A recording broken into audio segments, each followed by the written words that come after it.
ইরানের নতুন সর্বোচ্চ নেতা হিসেবে দায়িত্ব গ্রহণ করায় আয়াতুল্লাহ মোস্তফা খামেনিকে অভিনন্দন জানিয়েছে রাশিয়ার প্রেসিডেন্ট ভ্লাদিমির পুতিন। সোমবার ক্রেমলিনের ওয়েবসাইটে প্রকাশিত এক বার্তায় পুতিন এই অভিনন্দন জানান। মোস্তফা খামেনিকে পাঠানো ওই বার্তায় পুতিন তেহরানের প্রতি মস্কোর অবিচল সমর্থন পুনর্ব্যক্ত করেন। তিনি বলেন, রাশিয়ার ইসলামী প্রজাতন্ত্র ইরাকের এক নির্ভরযোগ্য অংশীদার ছিল এবং ভবিষ্যতেও থাকবে।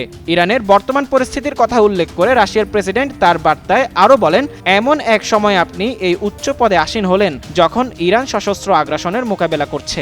আপনার এই মেয়াদকাল নিঃসন্দেহে অনেক সাহস ও নিষ্ঠার দাবি রাখে। আমি নিশ্চিত যে আপনি আপনার বাবার কাজগুলো সম্মানের সঙ্গে এগিয়ে নেবেন এবং ইরানের জনগণকে ঐক্যবদ্ধ করবেন।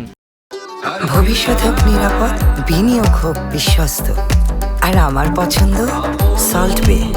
ওয়েলকাম টু সল্ট বে। গত 28 ফেব্রুয়ারি মার্কিন ইসরায়েলি যৌথ হামলায় তেহরানে প্রাণ হারান ইরানের সর্বোচ্চ নেতা আয়াতুল্লাহ আলী খামেনি। তার হত্যাকাণ্ডের পর নতুন সর্বোচ্চ নেতা নির্বাচনের দায়িত্ব ন্যস্ত হয় অ্যাসেম্বলি অব এক্সপার্টসদের হাতে। তারা সবকিছু পর্যালোচনা করে নতুন সর্বোচ্চ নেতা নির্বাচনের জন্য ভোট প্রদান করেন, আর তাদের ভোটের ভিত্তিতেই ইরানের নতুন সর্বোচ্চ নেতা হিসেবে নির্বাচিত হয়েছেন আলী খামেনির দ্বিতীয় পুত্র মোস্তফা।